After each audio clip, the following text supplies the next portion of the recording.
Ladies and gentlemen, and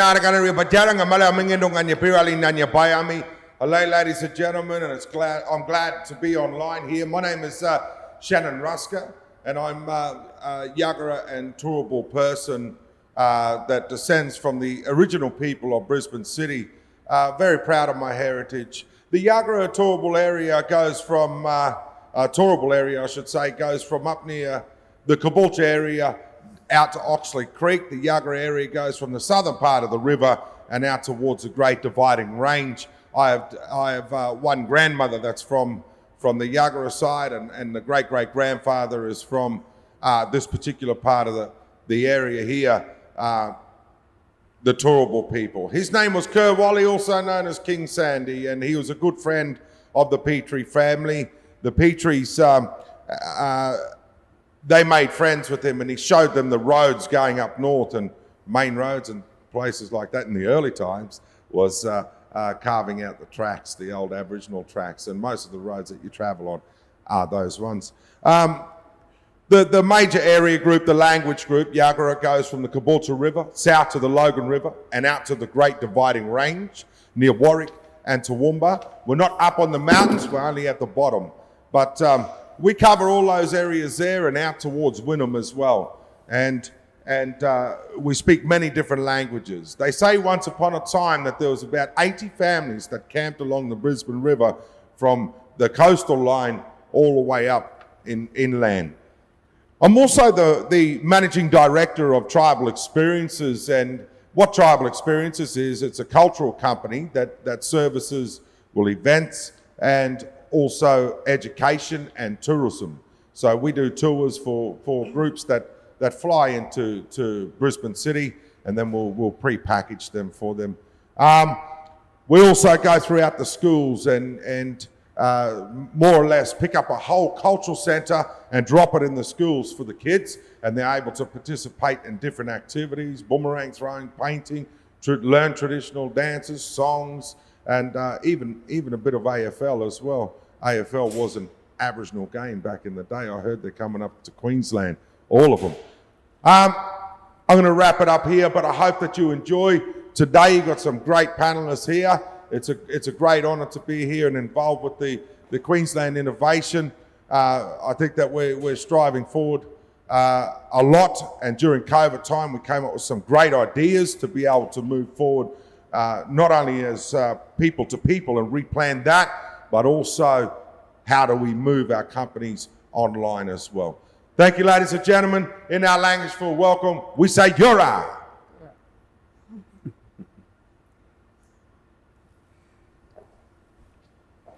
Fantastic, Shannon. Thank you so much for that. Really, really appreciate it. Thanks so much for your time and your welcome. I'd like to add an acknowledgement to the traditional custodians of the lands that we're all meeting on today, and pay my respects to elders past, present and emerging, and also, as I always do, to recognise the tens of thousands of years of innovation and entrepreneurship that your people have been involved in and have laid the groundwork for us. Thank you. Thanks so much. So, 5th birthday. We've had a week of celebrating 5 years of Advanced Queensland, and today we thought it'd be a good idea to look to the future. So it's wonderful we've got this fabulous past, but what about the future? What's this going to hold for us? How are we going to work with this? And I'm going to do a little bit of a talk up front to get you excited about the future, and then I'm going to hand over and we're going to have this marvellous conversation with this awesome panel that we have here with us. I'm hoping my slides are going to come up at some stage soon, so I can remember what it was I was going to talk about. I think the first thing I was going to say, do I have to press the button for it to go to the first slide? Fabulous. So the first thing I wanted to say is life will never be the same again. I've been saying this for a while, and it's been interesting at the beginning of the year being in Canberra where we had the fires, and we were walking around having trouble breathing, not being able to see very far, our friends and family down at the coast being in extreme danger, and the animal instinct in us said life will never be the same again. And then of course there's been floods, and now we have the COVID-19. So will life ever be the same again? I think probably not. So we are faced with living in this new world. And I would like to acknowledge that there's a lot of people going through a lot of trouble and challenges right now. But I also want to say, on the next slide, that there is really good news too. Now is the time for us to step up and really walk into this new era that can actually deal with these challenges that we face. And the examples I've got here are mostly ones from Queensland. So for instance, I know that mining is a big part of the Queensland economy. If you look at Emerson, it's using drones and big data to go in places where humans can't go so that we can get to these resources that we need to drive our world. If we think about food, V2 food isn't actually in Queensland yet, but we're very, very keen to get them here. This is looking at how do we feed our planet. To actually give everybody access to protein food through meat, we need 5 planets. So that's not going to happen in the short term. So we need to do something different about food. What V2 food does is it takes pulses and makes meat out of pulses. They're working in Burger King right now. But the neat thing they also do is they develop new forms of flavor, fats, and all sorts of different bits and pieces you need to make these new foods like the foods that we're used to. So if we want to feed the world, we're going to have to do things differently. In Queensland, agriculture is incredibly important, and we have this amazing capacity here to understand how you do agriculture over vast distances. If we can do it, we can export that as well as the food to the rest of the world. So swarm farm robotics is a great example around Emerald region where they're using robotics to help people be more productive in farms. Then, of course, health. Health is obviously a key issue for us right now, and it's going to continue to be a big issue going forwards. Maxwell Plus, a great example in Queensland using AI to diagnose for prostate cancer. In some cases, more effective than the clinicians. So this is going to be an increasing area for us in health. Of course, we're all really excited about the UQ vaccine. And what's amazing there is how quickly, how rapidly we've been able to adapt and get to the point that we are at now where we're doing the first phase 1 clinical trials. That's unheard of. And you talk to some of the UQ researchers and they're amazed they're being able to do things as quickly as they can. Crises times like now really help us to drive these changes a lot faster. And the last one is there's also the moon and Mars to go to. So Gilmore Space, just last week, they managed to have their jets propelling for 110 seconds, which we believe will get us out to low Earth orbits, which means we can look after those thousands of satellites, which are going to then enable IoT, mass IoT, which will obviously change the world that we live in. So we should be encouraged. There's lots of great things going on. Economies will never be the same again either. Hasn't it been fascinating to watch our companies pivot, to change, to start to deliver PPE, companies that you'd never think would get involved in PPE, who are now doing that. Our whole supply chains are being disrupted. It was fascinating yesterday. I went to the Food Innovation Centre down at Cooper's Plains, and they were talking about how we cannot actually export in planes anymore because we can't afford it. It's so expensive, there aren't many of them going. So now we have to change all of our supply chains to work through boats, ships. So there's going to be massive changes for our supply chains. That's just one simple example. The really exciting piece about the changes in the supply chains is that we actually want to have sovereign supply chains. We want to onshore our supply chains and have that manufacturing capability here in Australia. And Queensland is so well set up for this. One thing that drew me here was the amount of manufacturing that goes on here and the potential for advanced manufacturing. So we will have to move into this very rapidly if we are going to onshore our supply chains. But that's exciting. Also, the stats say that 75% of future high-growth jobs need STEM, science, technology, engineering, and maths. Now, that's a pretty exciting space for someone like myself as a physicist, but it's also a bit shocking, because if you look at the stats that are on the slide, Australia is nowhere to be seen when it comes to how many STEM graduates we have. I've been working in this for 30 years. I'm obviously not doing the right thing because it's not working. We've got to do something differently to encourage young people into STEM so that they can build those future jobs. 65% of them don't exist. How do we explain that to young people? Get into STEM, build the world. That's what's exciting for young people. So on the next slide, please. In all of this, diversity is absolutely key. I swore to myself several years ago, as I got more and more voice, that I would always speak for women in leadership, women in STEM, women in entrepreneurship. So here you go, here's my slide on women. It's not that I don't think that men have a fabulous part to play in this too, but we really need to up the ante in terms of getting that parity for women.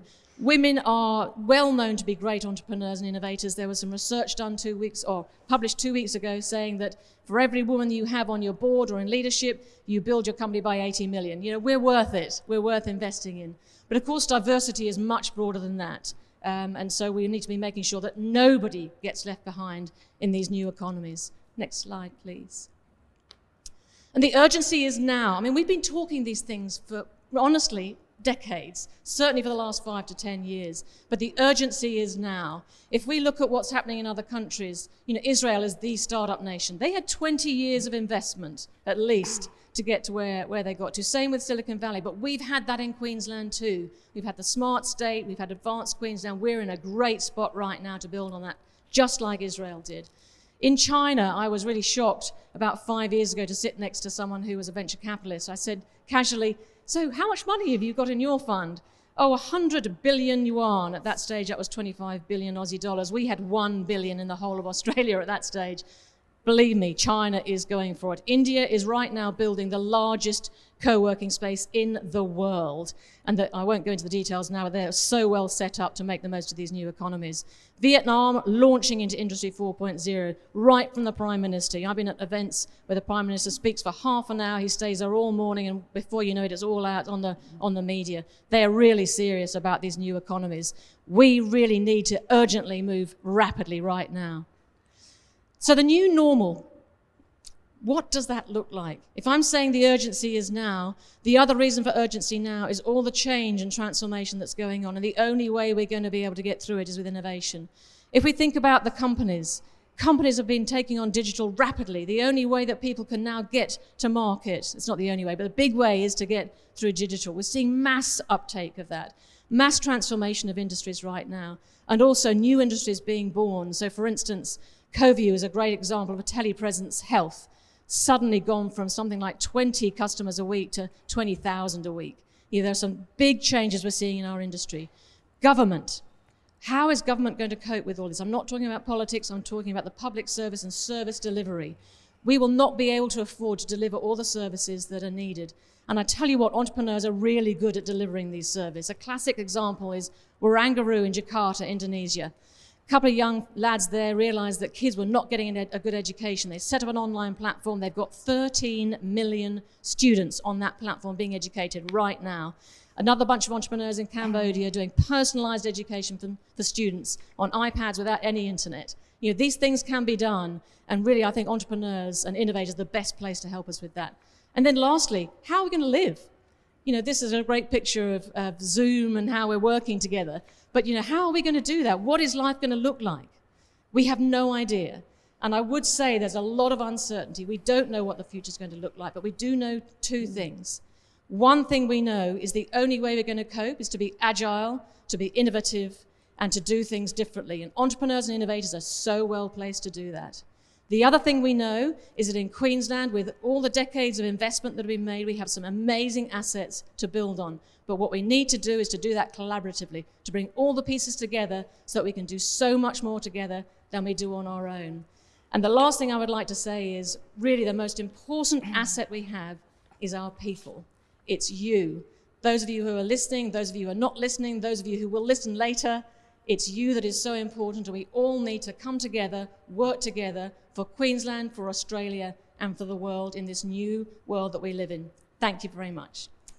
Now I'm going to turn over to the panel. We have a fantastic panel here, some really great people. We chose a wonderfully diverse group because we know that we need diversity, as I said, to meet the challenges that we face going forwards. We have Lisa Siganto. Now, they've given me a short sentence of how I should describe them, so I will read through this. At 20, Lisa says that she escaped Queensland, never to return again because it was so boring. She put that in capital letters. And the shops closed at 12 on Saturdays. But today she's here. She gets a buzz from being part of the thriving ecosystem for innovative social change. So I talked about the fact that governments and services will need to change. Obviously, the work that Lisa does will be really important in that. We have Professor Geraldine Mackenzie, Vice Chancellor at USQ. And Professor Geraldine Mackenzie is, as I said, Vice Chancellor and CEO of the University of Southern Queensland. She says that she is passionate about industry engagement, innovation, regional development, and at the moment, leveraging opportunity in crisis. And we're going to hear more about what that all means. But universities are going to be really key in terms of our transformation and coping with this unknown future. Then we have Jane Hunter. Jane is the CEO of Tritium, a designer and manufacturer of fast DC chargers for electric vehicles. Tritium has about 90% market share in Australia, 20% of the European market, and 15% of the US EV charging market, all here in Queensland. They're headquartered in Brisbane at Murari. Now, forgive me if I pronounce that wrong. I've only been here 6 months. Murari. Murari, there you go, Murari, thank you. And have offices in Los Angeles and Amsterdam. Jane was formerly an executive at Boeing, where she was the chief operating officer of the Phantom Works International Division, responsible for designing and building the Loyal Wingman unmanned drone, which is the first new aircraft to be fully built and designed on Australian soil in 50 years. So she'll be representing a couple of areas there, obviously new forms of energy, new forms of transport, but also the corporates and how corporates are going to be involved in this new future. Then we have Cheryl Batchelor, CEO and founder of Yiyapinha, thank you, Indigenous Corporation. She's a proud Kunya woman and is the founder of Yiyapinha Indigenous Corporation, which provides support services to help people to improve their cognitive, social and emotional skills, which in turn improves their ability to sustain employment and achieve an education. So Cheryl has an important piece to play here in terms of obviously diversity, but also in terms of people's well-being and full engagement in these new economies. And then we have Kelvin Ross, Director of the Queensland AI Hub, which is opening for business very soon. This week we're excited about the CEO announcement. Chief Technology Officer at Datawe, is that right? Yeah, thank you. Director of AI Academy, Director of IntelliHQ, and founder and chairman of KJR and Associates Pty Limited. So he's got a few hats there, which will be very useful for us as in our discussion today. But Kelvin's been a serial entrepreneur and a deep technologist for 30 years in Queensland, expanding business and innovation nationally and internationally, and engaging large corporates, government, SMEs, startups, research, and academia. So Kelvin, you get everything when the questions come up. But obviously deep tech is going to be incredibly important going forwards. So I'm going to sit down and we're going to start off with a kick-off question just to get people warmed up. And we're going to be talking about, obviously, the future. I wanted to, when you think about the emerging industries, the new economies, the new future that we're facing, what excites you about this future and what stands in the way? Geraldine, I might throw to you first. I think it is an incredibly exciting future. Our university is proudly regionally based. We've been in Toowoomba for 54 years now, and Ipswich at Springfield more recently, but these are really high growth, high economic development areas. So in Ipswich local government area, it's going to greatly increase in the next 10, 20 years. It's going to bring jobs and economic growth and prosperity. And as universities in those regional areas, we are anchor institutions. We're deeply embedded and we really are drivers of economic development. So whether it's our research in agricultural technology, in AI or climate science, defence industries, hypersonics, or even space.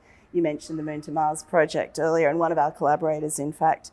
There are really exciting things happening in the regions. We're driving innovation, and that's also creating economic, social, and intellectual capital.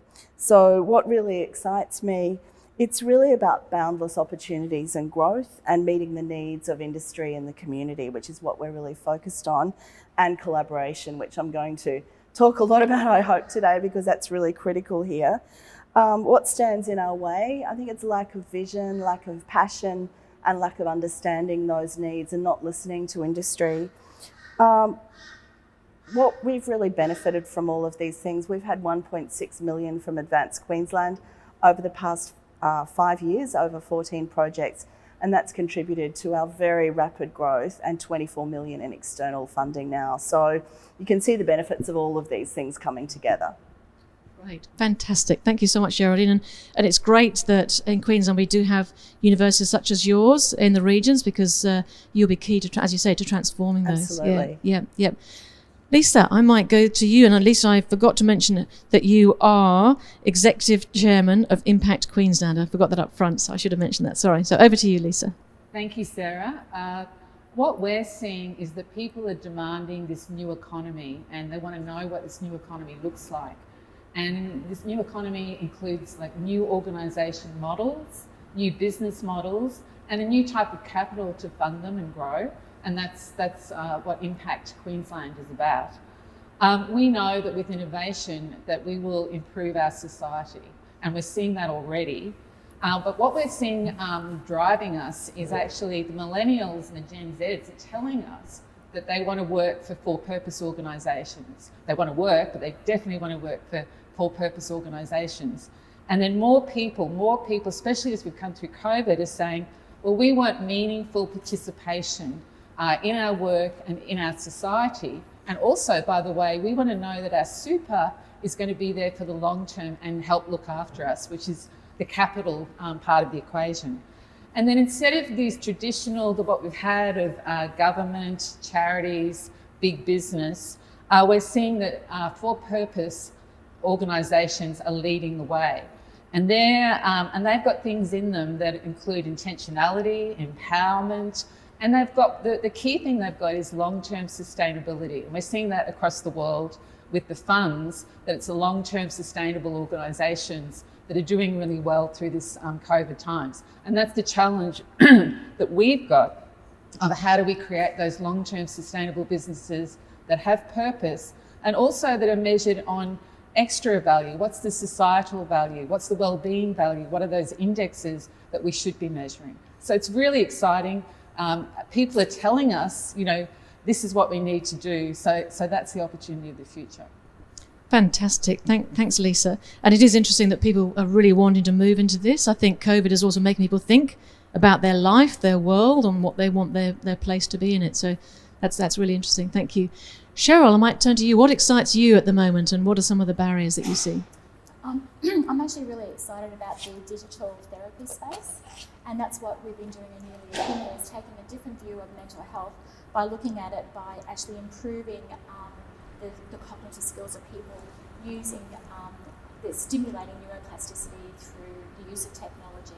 And when you stimulate neuroplasticity, it allows that person to actually be in control of their mental health and practice some skills to actually improve their mental health and therefore engage in education and employment. So I'm really excited about where this is going, because digital therapies are something that we can use in rural, remote communities, but with telehealth to support when therapists are not around. So I think that we in Australia are not really probably taking enough support in this space. In particularly America, they're just going wild. It's actually a big industry, the brain health innovation using AI and technology to actually use your body as a means to give you feedback. So in the neuro feedback space, the biofeedback space, the virtual reality space, to help deal with mental health. And I think there's an opportunity there that we can work with our Indigenous communities to look at the mental health and the brain health, because I see them as both being, if not the same, a little bit different. But because I think that brain health is everybody's business, we want to make sure that we don't end up with those horrible diseases later on in life. I think that the concerns that I have about the future is about the digital divide, is that there is not enough really good, robust infrastructure in our Indigenous communities. There's the cost of internet access, the cost of phones. There is an assumption that everyone can afford a smartphone. All these sorts of things can impact telehealth services and allow other support services via apps to be created that support that. So I think in the digital brain health space, we can really take on some innovation there and work with our communities and therapists in a different way, so that when we don't have a therapist around, that we can actually practice some of these mental health skills and practicing saying no using technology to support us. So I'm hoping that today that we can talk and collaborate, and I mean collaborating in the true meaning of collaboration, and that's not just working in silos and working together, but actually a true collaboration and working on community-led projects that can improve everybody's brain health and mental health. Fabulous. Thank you, Cheryl. And obviously there's a lot of challenge right now with people's mental health because we're going through basically a war. So it is really challenging for people, and it's important that we're looking after people's mental health. Yes. And if we are to be productive and creative going forwards, that's going to be incredibly important. Jane, I'm going to hand over to you next. What excites you about what's happening, or what the future brings, and what are the challenges? Look, I'm a bit of a technology geek, so I guess I'm just incredibly excited about what's to come and what technology is now going to bring to society, to our communities, to individuals, and the benefits that it can bring. And, I work at the conjunction of taking technology and commercialising it and turning it into something usable in the community. And just listening to Cheryl then, isn't it fantastic to think about what's going to be able to happen to health as we use things like machine learning and AI, and that company you mentioned before that's actually able to detect prostate cancer at the levels that they can detect it. So there's going to be these amazing benefits for human health, for renewables and green energy for humanity.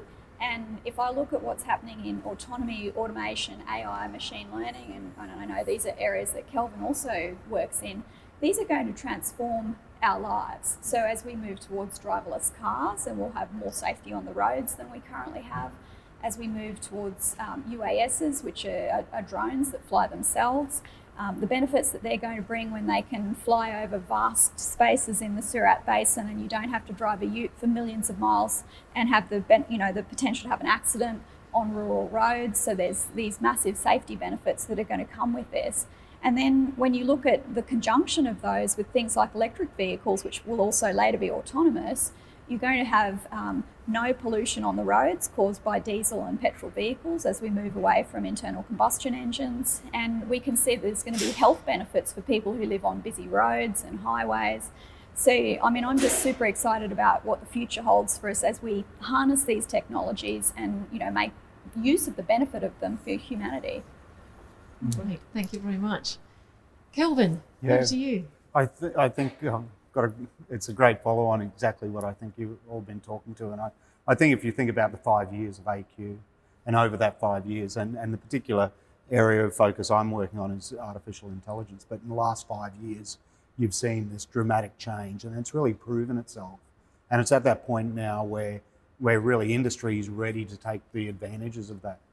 So if you think about the next 5 years of what that's going to look like and what that means for Queensland and advanced Queensland, I think it's really clear now that we're in a global economy, right? We're seeing the impact of COVID and what that's having on us. So it's very clear that's what Queensland needs to do, is think about ourselves in that global economy.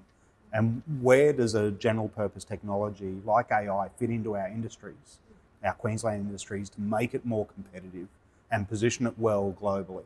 What are those, while I think AI will impact nearly every business and influence how it does business in the future, I think it's really important to think about our Queensland industries where we can stand up to be global leaders in that area. And those areas are like healthcare, energy and utilities, our natural resources. Australia is one of the safest places to live in the world, public safety and our supply chain. So we're really thinking about those strategic industries, but we know AI is going to impact a lot of other industries. But then behind that, how do we make sure that we bring the communities along with us? That AI's got that potential to really disrupt jobs, but equally it's going to create a lot of jobs. So I think for all Queenslanders, how do we bring them along that technology shift with us?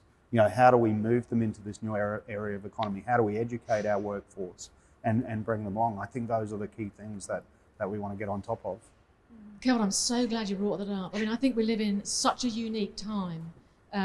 Queensland has invested for decades. We have incredible infrastructure. I know, obviously, the AI hub, we'll have an immersive technology hub. We've got an ag tech hub on its way. We've got the precinct. We've got hubs across all of the regions. We've got fabulous people in the regions who are helping others to build their new businesses. We've got a whole lot of infrastructure around some emerging industries, a lot of investment in research and all the infrastructure that we have there. We've got all those bits and pieces in place. Now we need to bring everything together for all of us to work together to make something of that, including bringing the public along. Because no one's cracked that. No one in Australia has really cracked that. So how do we crack that here so that we can actually have permission to really accelerate? Because the time we have to accelerate is right now. So we're going to hand over to some of these questions that we're now seeing up on the screen. Are you guys going to choose one, or do you want me to just choose one? Or shall I just go from the top? I can talk about. Go from the top? Okay, this is from Anne-Marie to the panel.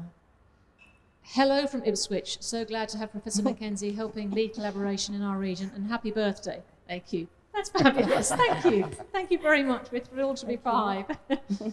Okay, how can we have entrepreneurs linked up with the deep tech research in our universities? Would you like to take that one first, Geraldine, and then I'll... I think sometimes entrepreneurs can find it difficult to gain entry into a large, complex organisation like a university. We try and make it really easy, and we have some fabulous examples of that. And Gilmore Space is one you spoke about earlier that works with us on our space science program. We actually have our own observatory just outside Toowoomba that we're working with NASA and also the German Space Agency. So we're doing incredible things here in Queensland that people just don't know about. So there are lots of opportunities, and we just want entrepreneurs to reach out to us. We're doing more work on how we can create those opportunities and be more user-friendly. But the regional unis in particular are very user-friendly, and we just ask to reach out to us, and we would love to hear from anybody who wants to talk to us about, we've had examples already in AI and lots of things that we would love to hear from you if you've got those opportunities, and we'd love to know more. So we want to make it as, we really work on it, a very open, we want to hear from you.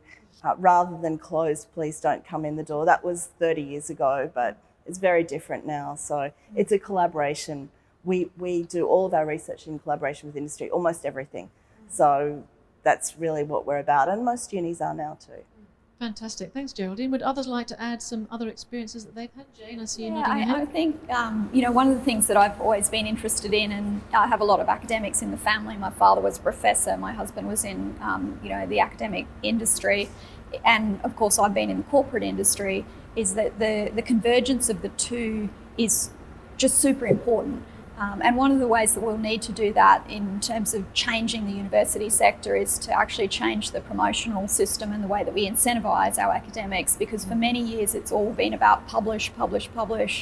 You must go to conferences and you must publish an amazing amount of stuff to get ahead in the industry. But actually, if we can incentivise promotionally collaborations with industry, potentially bringing funding into the university, commercialising, then have that as another promotional track, I think we'll see that we actually create that really close collaboration, because we've got to sort of bring the university industry into working hand in hand with industry. It's as a culture change piece as well as a systems piece. I don't know, you just jump in if you ever want to jump in on any of that, Geraldine. No, I agree. I totally agree. Yeah. Lisa. If it's okay, the next question from David Noble is something that we think about a lot, which is about the entrepreneurs getting into the entrepreneurial ecosystem, which very much involves the universities as well. Are there any plans to coordinate and improve access to the plethora of resources available? It's a really good question, because there are heaps of resources, and it's a balance about the resources and what's missing in the resources, and also the experiential living of, guidance, mentoring, of an entrepreneur who needs the support of the ecosystem. And I'd have to say that there's a lot of not great quality stuff floating around as well. So how do we as Queensland have really high standard resources, the best support possible?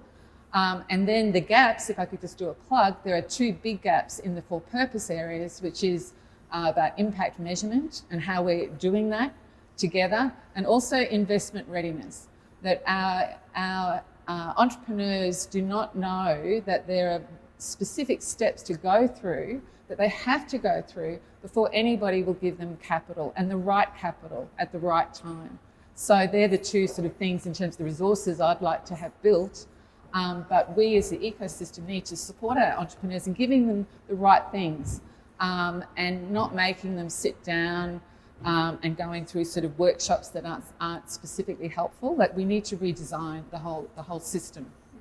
Yeah, thanks for that, Lisa. I know that we're about to run a workshop where we'll start to look at the journey. We want to do there is a journey map, so AQ does have a journey map. I think it's up on our website, but we're going to update that so it have some information on that. I think events, when we can finally get back into the precinct, that's a great way of meeting people who can help each other. You can't, that's one of the great things to have in this space, as it is in the regions and the spaces we have in the regions. The training, because it's a minefield, go out and get investment is a minefield, and I think we've got some training coming up that we're going to announce quite soon on that too.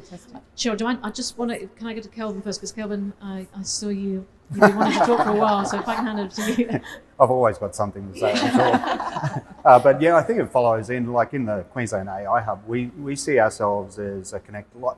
Effectively, we almost put that concierge label on it. Yeah. And it's how do we connect these ecosystems? Yeah. And we see universities quite strong, corporates, you know, we've got those large multinational vendors like IBM and Microsoft and Amazon and Google, and then we've got the startups and SME communities, but a lot of times you see them a little bit isolated. So how do we cross them over? Yeah. And then also in AI, we know AI's got to be multidisciplinary, right?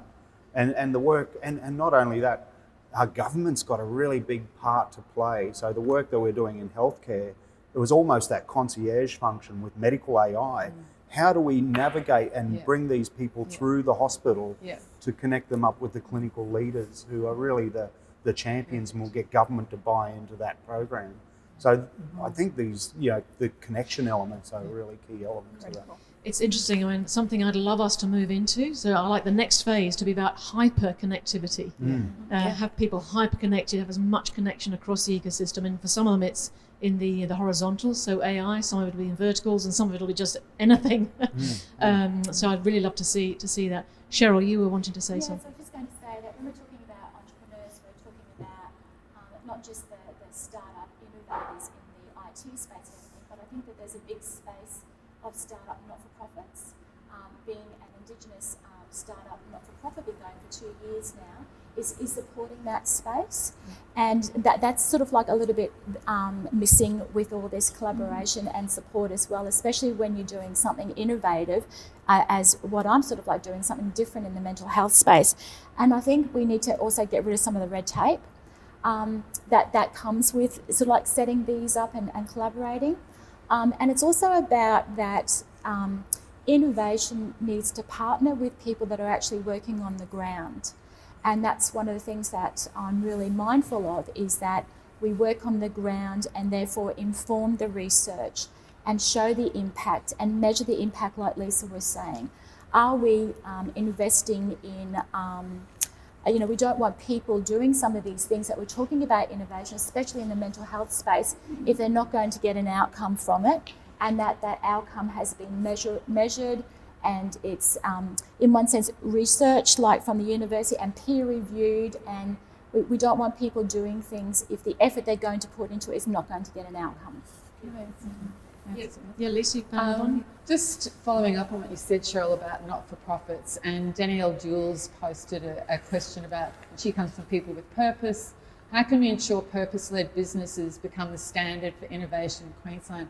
I really think that is our future. I don't think it's going to be that we're different, and I don't think not-for-profits, social enterprises, great business will be different. We have to be purpose-led, and we really have a fantastic, really fantastic social enterprise ecosystem in Queensland, but we need that to spread to be, purpose-led. That's my vision of the future, and that incorporates, fantastic not-for-profits doing great stuff. It'll be really interesting to see how our economies evolve.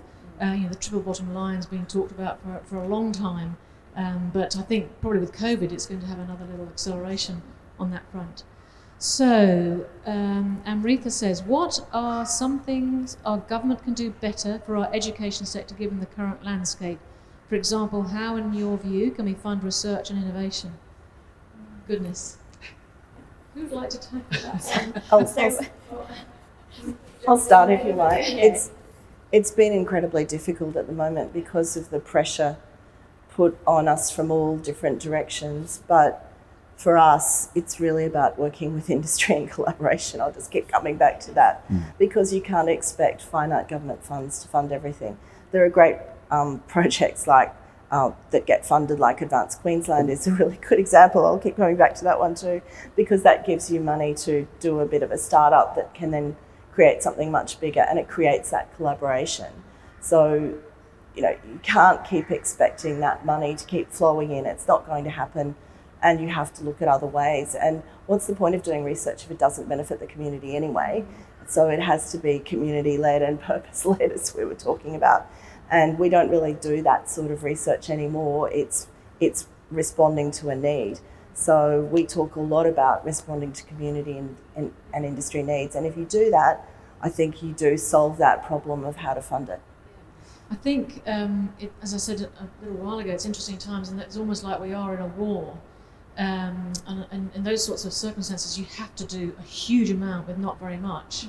And I suspect that's pretty much where we're heading, and that is one reason why there's mass collaboration. Absolutely. Is really, really key. The hyperconnectivity, so people can get straight to what they need when they need it and don't waste time, and then the mass collaboration, so that together we can achieve more.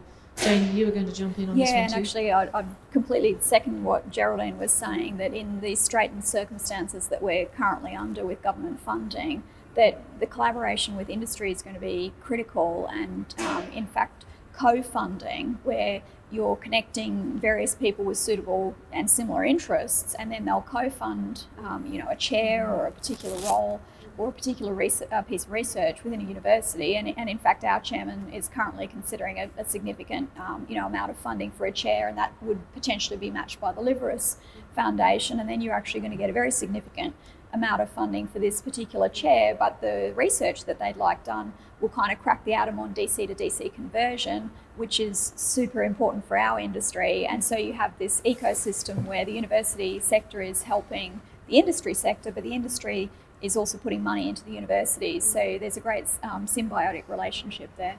So what you're talking about there is a win-win. You find these opportunities where everybody wins and everyone can put something in, and sometimes it's not money. It's just resources, people connections, time. Yes, yeah. I'm going to have a couple of plugs. One is the Sustainable Development Goals. So my previous role, we realised that it's, I think it's $2.5 trillion US short of achieving the Sustainable Development Goals. So government realised that it was not going to be able to do that on its own. It needed to leverage other people's resources in one way or another. So there's experience of doing that. The other one I really want to plug is, and I keep talking about it, is strategic technology road mapping. I'm sure people are sick of hearing it from me, but I think as part of collaboration, we need some sort of a strategy around, well, what are we collaborating about, for what impact, how are we going to measure it, and what are the range of complex issues that need to change. So it's not just about collaboration, it's about regulation, it's around skills building. So that's my little bit of a plug for strategic technology road mapping. So can I just do a plug about capital? Because we're in a changing time of capital, and we've had sort of expectations of government and philanthropy and research dollars to drive things, but the world is different. Jane's company's just had huge investment from another company, and that's how the capital is going into treating it. But we've now got a whole hybrid of different choices of capital, and we have to use those.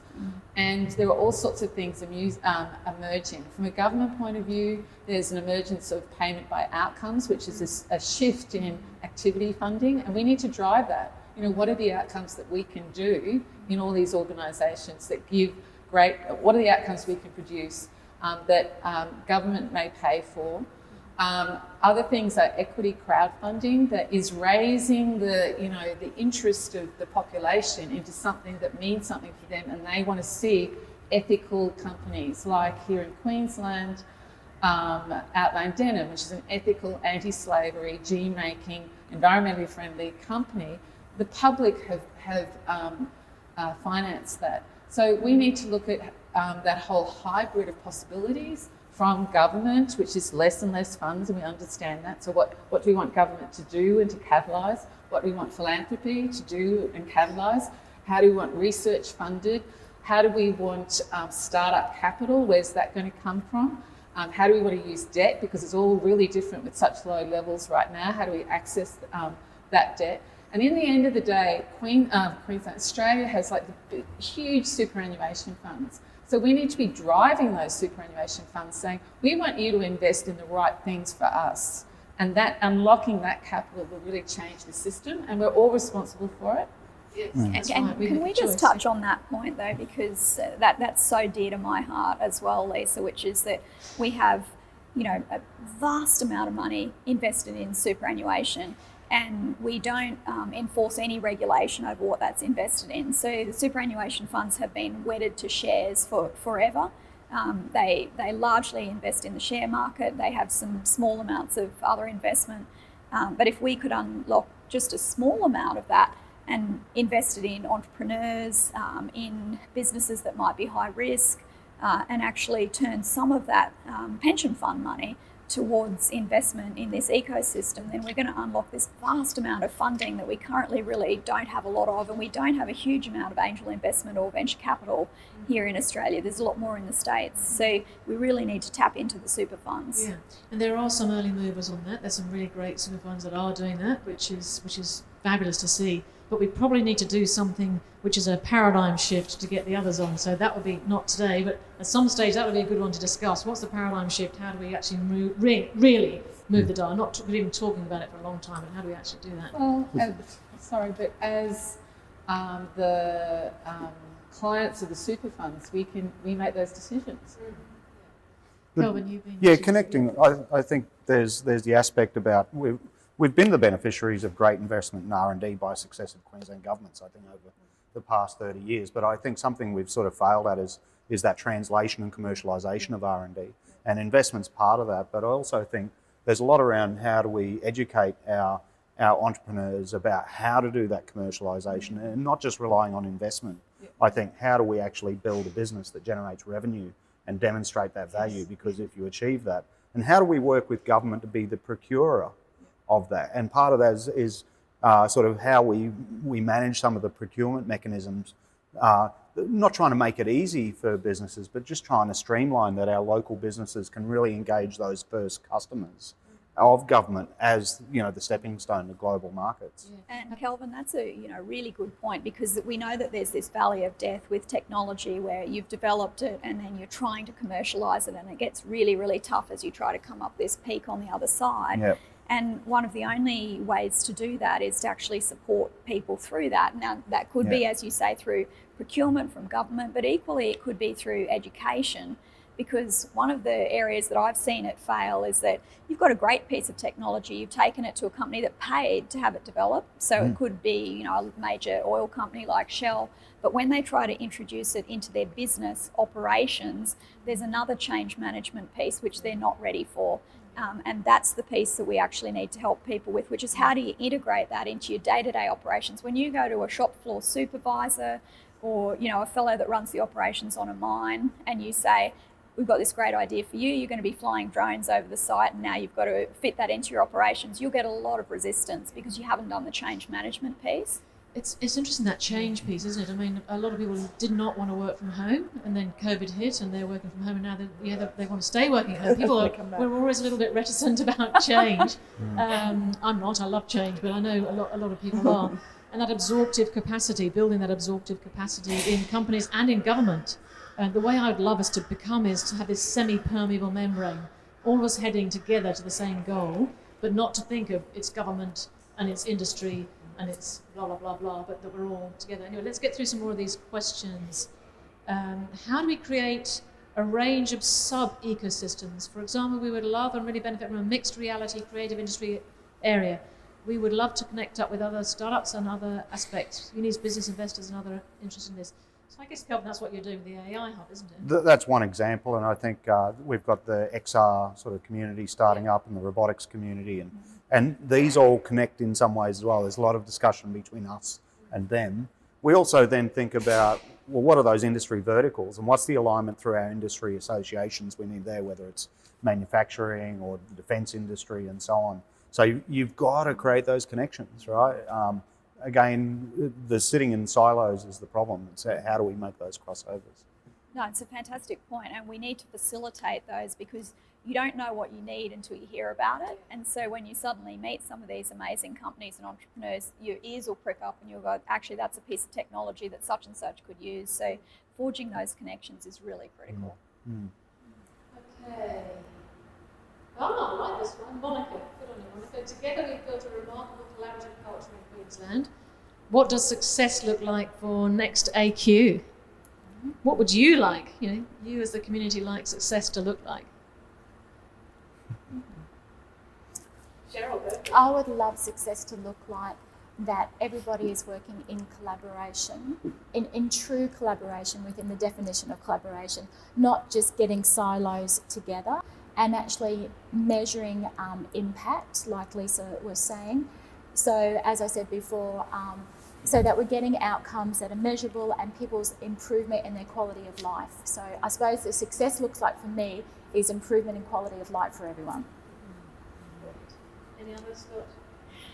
I mean, look, I would say two things with AQ, and we've been the beneficiary of co-funded projects at Boeing with AQ, which is co-funding's a brilliant idea because where it favours both the government and it favours industry, you'll bring in additional funds, which are actually often foreign investment funds, which are really hard to attract to Australia, and you can attract them into Australia by co-funding, which is something that government can do, and I think that's a really exciting area for AQ to leverage.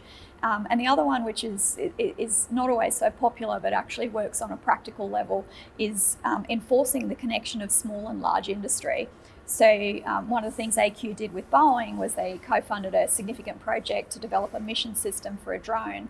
But one of the features of that funding was that I think it was up to 40 SMEs had to be engaged, and 40% of the funding had to be spent on Queensland SMEs. And so then you actually enforce bringing small to medium enterprise in Queensland into the supply chain of a global corporation. And that's a great way to help them be successful because it helps them scale up, it helps improve their quality, it gives them a customer that they can work with in the future, and it gets them in the door in a way that would be very hard for them to get in the door otherwise.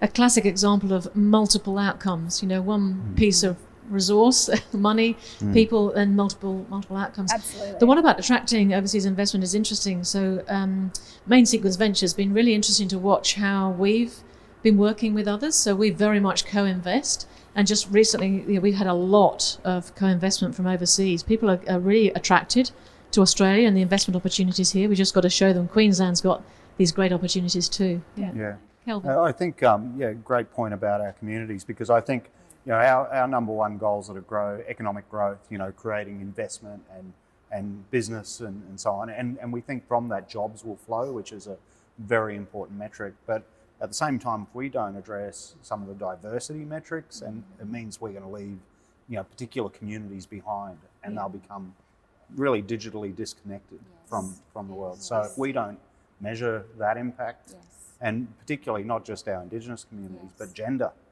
is massive in AI, because there's such a big gender gap in AI. It's literally like 10% 10% female participation, and really that's an unhealthy industry to grow and continue. And then along with that, our Indigenous businesses are not represented very much in this space. Yeah. And I sort of would like to do a plug there that I would hope that the success is that we will have a lot more Indigenous businesses being very successful in Queensland, and not just doing their traditional business type things, that they're actually being innovative and helping our communities and helping Queensland sort of like build up and do wonderful things, if not in the technology space, in other spaces, like in your area.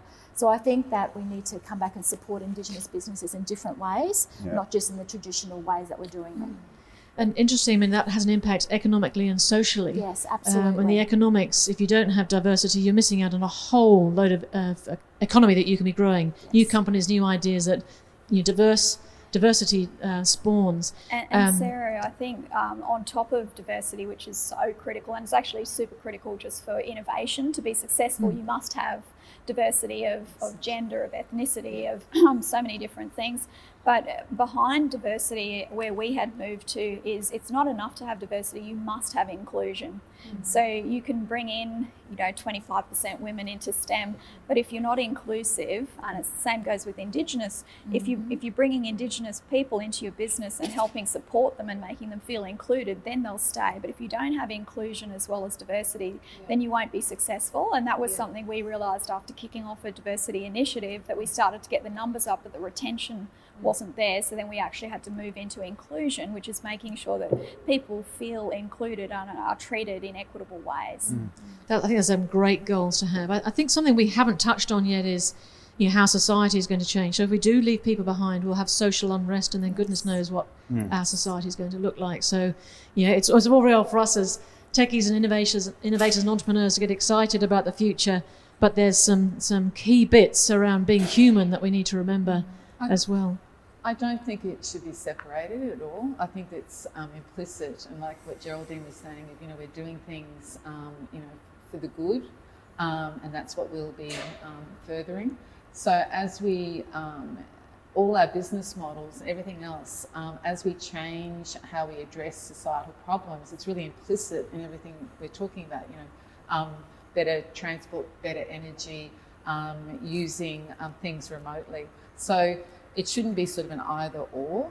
And I think, you know, we often think, oh, not-for-profits and looking after the people, and, you know, that is, you know, the core of the future innovation, because we're going to be looking after everybody. And fantastic stuff about what you've just been sort of saying, especially diversity, inclusion, remote. I think one of the things for AQ in 5 years' time is how have we distributed the organisations that we have in Queensland. You know, where are they? And like, we want them, you know, in the Cape, we want them in outback Queensland, and we don't want any restrictions for that, and there shouldn't be. And we've learnt from COVID that we can do stuff, you know, very simply. So we don't want to lose that. And I think if you also address it in a positive way, like if you think, you know, Queensland's such a vast state, right? And I used to go and give talks in London and say, we're working with a customer that's literally in Moscow, and then the European, holy dooly, you know, like that distance, you know, like here to Cairns or something like that. But actually, if we focus on that and address it, it actually gives us natural, like Brisbane's like the world leader in remotely operated vehicles for the mining industry, which is now going into space, right? And I think if we addressed issues in our Indigenous remote communities, you know, there's need for that around the world, right, in other communities. So I think if you reflect on it in a positive way and really look at innovative solutions, it actually opens up a lot of global Well, one of the opportunities. things that really excites me, and I know people, you know, think that I'm talking about flying to Mars, which I probably am, but we do know that there will be flying cars and flying taxis. That is upcoming. And when we do that, we're actually going to open up the ability for people to live in remote communities, for people to live wherever they'd like, and to still work in the city. And so suddenly we're going to enliven our remote communities by having people who are in all walks of life who can work from home, And who I think don't need to be working in a big COVID's a catalyst city. for that, Absolutely. right? Yeah. It's going to be fantastic for rural communities. And that's where it's going to re-energise. Yeah, the hubs that we've been working on with various people for a number of years in the regions is really important. Geraldine, do you want to talk about what you think success might look like for AQ? Anything from your sector that you'd like to see? I just wanted to pick up on one of the questions asked, which was about bringing the arts into STEM. And I think that comes back to some of the diversity issues that we've already discussed, because there's no such thing as a discipline-specific research problem. Yes. And we're learning now to bring in lots of different disciplines and industry into solve these wicked problems of our time, rather than sending a researcher off to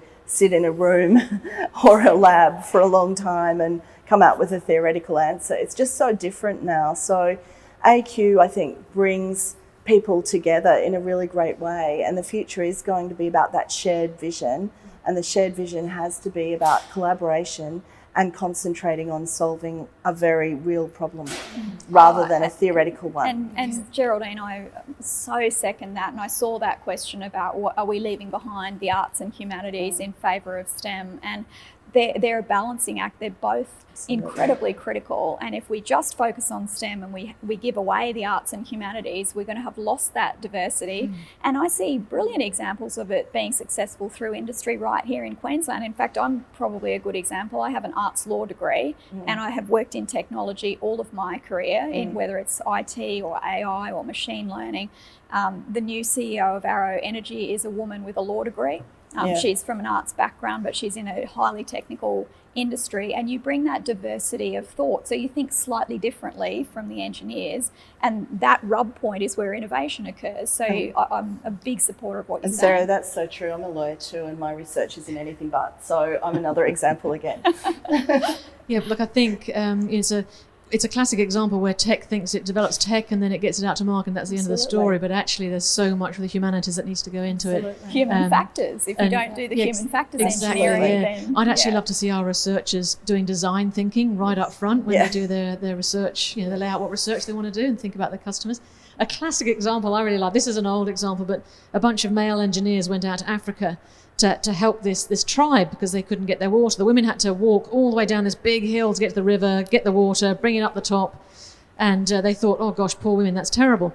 So they went, of course, they spoke to the men because the men were leading the tribe. So they spoke to the men. The men said, oh, our women, it's just so awful. They've got to do this big walk down there and back up. Oh, we'd love to have a pump up here at the top of the hill. So the engineers built the pump, went back a year later, no one had ever used the pump, no one had touched it. Turns out they thought, oh, maybe we should talk to the women. So they talked to the women said, yeah, look, we love going down the hill. That's the time we get away from the men and we party and dance and we talk, and we didn't want the pump, you know. So a classic example of not employing the humanities in with the science.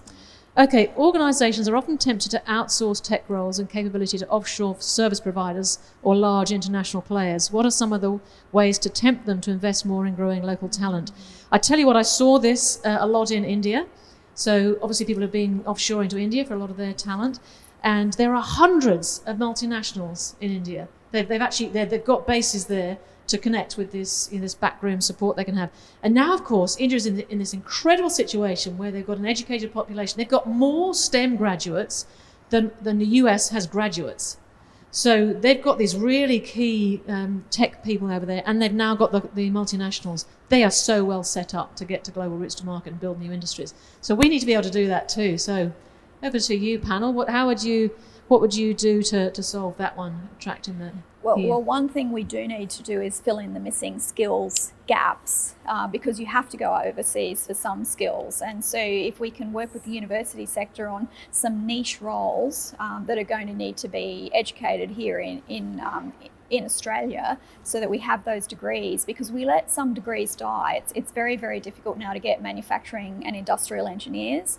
It's impossible to get harness engineers. They all come out of the Americas, out of Mexico.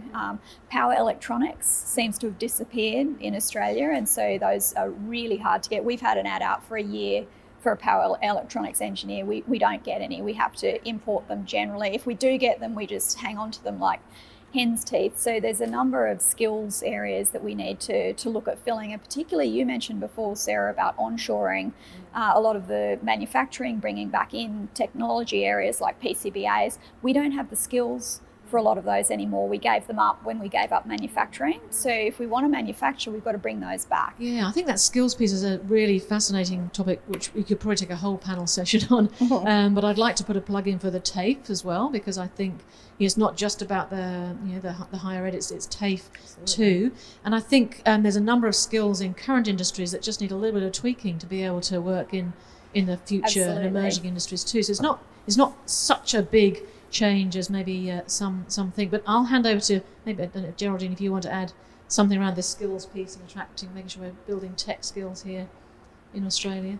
No, I think we covered it really well, because we've got the challenge at the moment. We're not bringing our international students in. This semester's pretty much out, and this is our big international semester. We've got to think really differently about it.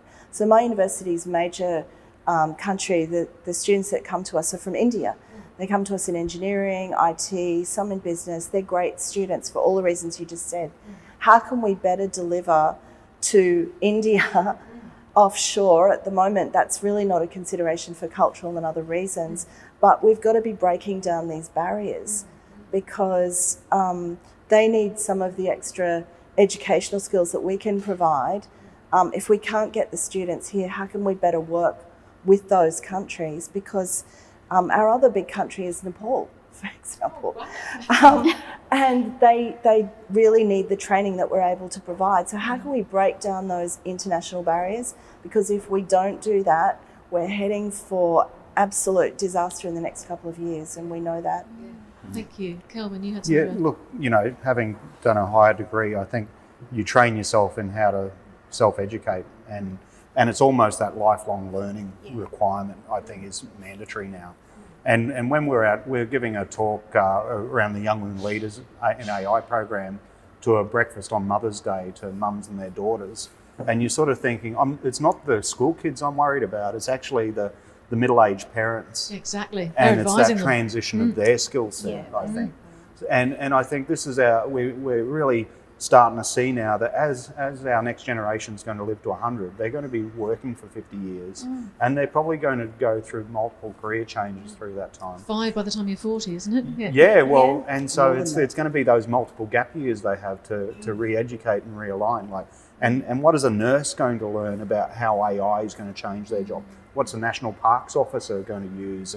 and understand technology in how that's embedded in how they manage the environment. I And think these are the... How do we do more of what they've done with, say, the Dip Ed, where if you have a base degree, you can come and do 1 year of study and then you can be a teacher? How do we do that with, say, coding? So if you've got an engineering degree, a science degree, an ICT degree, why can't you do a 6 to 12 month course, which then, you know, makes you qualified to go and be a C++ That's right. developer? And we've got the engineering, but micro-credentialing in tech is like growing massively, right?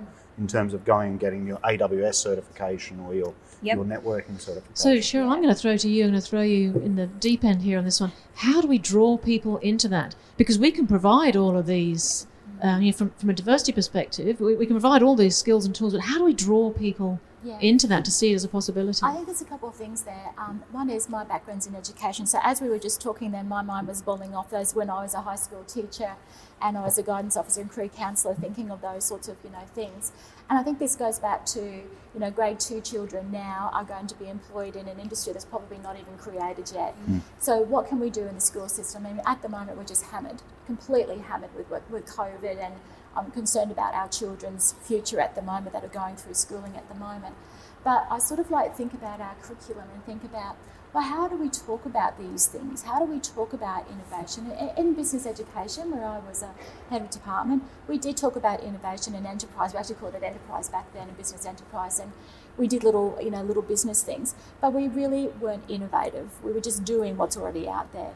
So I think there's some space in the curriculum that we can probably tweak a bit in regards to getting kids ready. But I'm also concerned about that what we're talking about is at a really high level. And I'm wondering if there's a gap in between, and you mentioned TAFE before, is there sort of like stepping stones? Because, our children and coming through teenagers, they don't want to go to university.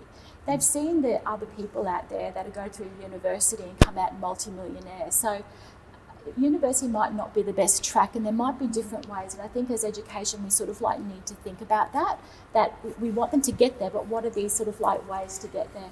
In the Indigenous community, it's a little bit different. We need to solve problems. We need to ask the communities what their problems are and be community-led about that. And we can sort of say, look, these are some solutions that are possible within that, and can we help you, solve that using your people and building capacity within that. We also have to think about our brain health along this way, is that if you don't have the cognitive skills and the social skills, because those two things need to come together, if you don't have those really strong and working with people, this is going to fall over. So you can have a really great CEO coming along and got the best mind, but their social skills are a little bit lacking. So there's a space there for that. So I hope that answered that question. No, that's a great answer. And I think what we're hearing is actually it takes a lot of us and a lot of different parts of the ecosystem as part of the education. So obviously universities are absolutely key, and the way that you're changing and transforming the way that you educate is key. It is about stepping stones, and a couple of people mentioned micro-credentialing. We've just done a big push out on micro-credentialing. We've had thousands of applications. We offered one free this semester because of COVID. Over 2,000 applications, and people are going on and they can stack them up into a subject and then stack them up into a graduate certificate and keep stacking, and that's what people want to do. And the other thing, we've offered 20 6-month programs that the government introduced because of COVID, and we've had hundreds and hundreds of applications. So these have been our two big success stories this semester, because they're small chunks that you can come and do. You might not have been to uni before. You can come and do something that introduces you to engineering or to something in the arts, and that's what people want to do now. So it's a very different sort of learning experience, and that's what we need going forward in this post-COVID period. Yeah, and as you say, the stepping stones and the different people who are involved. So for instance, the AI Hub, that'll be an educator as well. There'll be things that we'll be doing there. Yeah. There'll be events here where there'll be education of various sorts. I think there's a whole load of us that need to work together. Corporates who have been really excited. I think it was BHP who are doing a piece around the new skills for mining and engineering, and they're doing it very collaboratively. It's really great to see. Now, I think we've probably got time for one more question, and then I'm going to throw to you for the rallying call. So let's go for, let me see.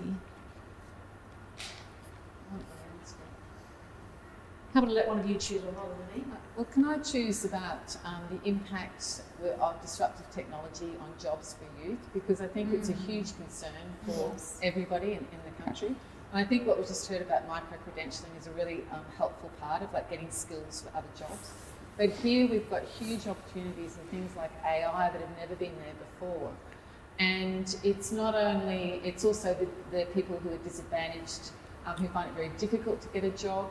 It's those. So I would have thought at the end of 5 years of AQ, we've actually come up with something like some different social solutions, including guaranteed jobs. And how do we do that? Because there's all these opportunities now of new work coming into Queensland with the borders, unfortunately, having the borders, but we're going to have borders. So what does that mean? You know, what can we replace import-wise, people-wise?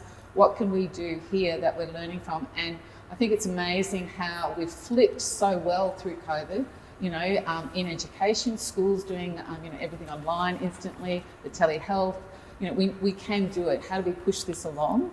And I think jobs focus for the youth is actually number one priority, but it's not a sympathy vote. It's this, we can do it. I think that's an interesting point you make about the borders and the fact that we can't have sort of new people coming into the system. We've actually got to convert, if you like, the people we've got in the system now to give them what they need to take part in this. Well, I know from young people, my children's age, and my oldest two, who are sort of 21 and 18, that's their biggest concern for all of them and their peers, is that the impact of COVID and that impact on the jobs market is going to disproportionately impact them as young people because they have no experience in the workplace. So how do they get that foot in the workplace when there's so few doors open? And the competition's now incredibly stiff for them, even coming out of university, to get an internship, to get that first job. So we really do have to worry about our young people and work out how are we going to get them into employment and not have such a large gap between, for example, university or school and their first job that they can never get back in. So once they have a gap of 4 to 5 years, it gets incredibly hard to get into the workplace at all. Yes, yeah. And I wonder if we'll move to a universal basic income. You know, right now having to support people because they don't have jobs. I wonder if that'll be a bit of an impetus for us to move into that. But I also think it's not just the education. We've got to create those entry jobs because unless someone finishes school or they finish university, they've got to get that first job, you know, and you've got to get them into that traineeship role. After they've got 2 years experience, almost the education, the accreditation's almost irrelevant to them getting the next job because they've got that experience. It's great they've got the education background to support that. And we've got the same issue as people change roles. So like the teams that we form bring in people from other disciplines, whether it's a nurse or a graphic designer, and then them actually seeing, oh, I didn't believe I had a fit in this technology space, but they find rapidly they do. But how do we create those paid employment roles for them initially? I think that's the stuff I'm always working on, going, I've got to get investment so I can create those initial jobs for those people. And there's a gap between rich and poor because we know we're seeing a lot of research showing that unpaid internships can't be afforded by all people. So not many people can do a 3-month summer break where they don't earn any money. That's the privilege of people whose parents are still paying for them and looking after them. So how do we look after those disenfranchised students who cannot afford to do those unpaid internships to get their foot in the door with a company? I think this is a topic that we should probably talk about for a long time, and we need to seriously think about what we do about it. Not right here, right now, but we do need to. So in our last few minutes, we agreed as a panel that we'd have a rally call at the end of this. So everyone on the panel is going to call you to some sort of action. So I'm going to hand out to the panel. Who is going to go first? Kelvin, go first. Yeah, look, we're definitely building out an action plan with the AI Hub around some of these issues we've talked about, and definitely front of mind. And I think as we find, you know, how we fund projects, in the back of our mind is job and skills creation behind that, and that's something important to me about that. And part of why I do a lot of pro bono work is really that next generation. You know, I've been the beneficiary of a great education here in Queensland, and, you know, managed to be successful in business. But thinking almost about, you know, my own kids coming up and other kids in the community, it's such a great place to live. How do we make this the best place in the world to live? So that's my next point. Yeah. So your rally cry is, how do you draw the kids into the next? Let's economy? create those opportunities for the Yeah. next generation. Yeah. Great. Okay, Jane, you next. Oh, look, I have to put in a rallying cry for I must attract more women into STEM. We've got terribly low levels of women in STEM. And I really just want to, talk to young women coming up and in fact mature women who are restudying to consider that there are some amazing jobs in STEM. There really are some amazing opportunities, and to think about that as a career. And to look to women who are in there as role models and to understand where that can take them. So I really, really want to encourage both young women into STEM, and I also want to encourage our Indigenous kids into STEM, because there's some fabulous career opportunities for them in STEM. So, and the other thing is, for senior leaders, I really want them to think about diversity and inclusion as really critical to them in their leadership roles, that they can role model that for others, and that if they can set a tone within their organisation of both diversity and inclusion, it will actually have a huge positive impact on their business, on their financial bottom line, but also that the rub-pointed innovation occurs not from groupthink, but from people who bring different schools of thought. So diversity and inclusion is really important to business. Great. So I think the rally cry to everybody on the call is to make sure we're thinking about diversity and inclusion, and we should collaborate and collectively do as much as we possibly can to make sure no one is left behind. Thanks, Jane. Cheryl, what's your rally cry? Well, I've got a few things. I think what I'd like to say is getting more Indigenous businesses, growing that particular space so that we can support our communities to grow, and that could be using technology. I think there's a space there. One of my concerns is if the kids in Kalamala, they don't work when they're 14.9 months because there's no opportunities for them to get part-time work while at school. And I think there's a technology space that can happen. And we're talking about youth and sort of like bringing them forward with that. I think there's a space there in innovation that's a gap that needs to be filled, especially with our young people. I think the digital therapy space, I think with all we're talking about, we really need to be mindful of everybody's brain health and their mental health, because COVID and all these innovations creates another layer of stress that we're not really sort of like coming up with innovation in that space. And America and Israel is so far ahead of us in the brain health space in regards to digital therapies. I think there's something innovative there that we can do, not only in our Indigenous communities, but for all of us. And so that our psychologists themselves and our psychiatrists and all our mental health support workers don't get burnt out like our nurses are. So there's a space there that we can certainly be innovative about. But I just want to layer on there that means community-led rather than an innovator coming up with an idea and then trying to sell it. So it's about working in collaboration, and within collaboration, I mean not just having silos coming together, but true collaboration, so that we're coming up with community impact and that we can measure those outcomes in our community and also in our businesses. So thanks, Cheryl. A few rally cries there. One is pathways for youth into business and jobs. The other one is to look after our mental health and look after each other too, I think. Yes. And then the other one is to make sure that we are having impact in our communities. Lisa, over to you. Rally cry. Rally cry. Watch where the money is. Watch how you spend your own money on your own products and services and what you're helping to support and innovate. Look at where your money's invested in super and how that's being spent.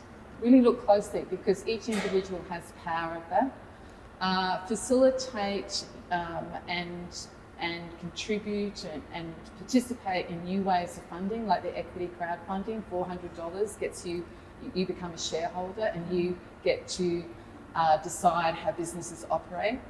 And then quite differently, just on the jobs and the innovation, look for the fantastic opportunities that are available for example, people who are on the Asperger's spectrum, who can go now and work in drone work, artificial intelligence work. There's lots of opportunities, and I'm happy to facilitate that. Fantastic. So lots of opportunity, and watch your money. Geraldine. Be optimistic in our potential. There's incredible potential in Queensland. So whether it's defence industries at Ipswich using future materials, whether it's space industries at Toowoomba using technology developed in astronomy for fire detection, I think we should invest and position for the future and build resilience, particularly at this time, and focus on what really matters, which is reacting to community, business and industry needs, and that's through collaboration and innovation. Geraldine, what a fantastic way to end the panel. Optimism. Let's focus on optimism and all the opportunities of the future. So I know you're not here in the room, but there's over 200 of you on the call this morning. I hope you can feel really proud of yourselves. Thank you so much for being part of it. Some across Queensland, some outside of Queensland, and some outside of Australia. So thank you so much for being part of this. I'd like you to join me in thanking the panel for their involvement today. Now, obviously we won't hear you clapping, but please do clap, and I'm going to clap.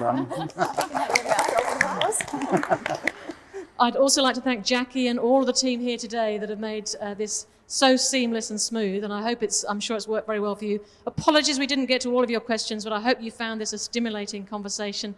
I hope you're as excited as we are about the future, and keep in mind that we want this hyper-connectivity. This is not up to government, this is not up to the corporates, it's not up to the universities, it's not up to the VC, it's actually up to all of us. So how do we all have this hyper-connectivity and this mass collaboration so we can build on the fabulous things that you've been doing for the last several decades here in Queensland to take us to the moon, Mars, beyond, but also to make sure that we're looking after our community and drawing everybody along with us. Thanks so much for your time, and look forward to the next 5 years working with you. Cheers.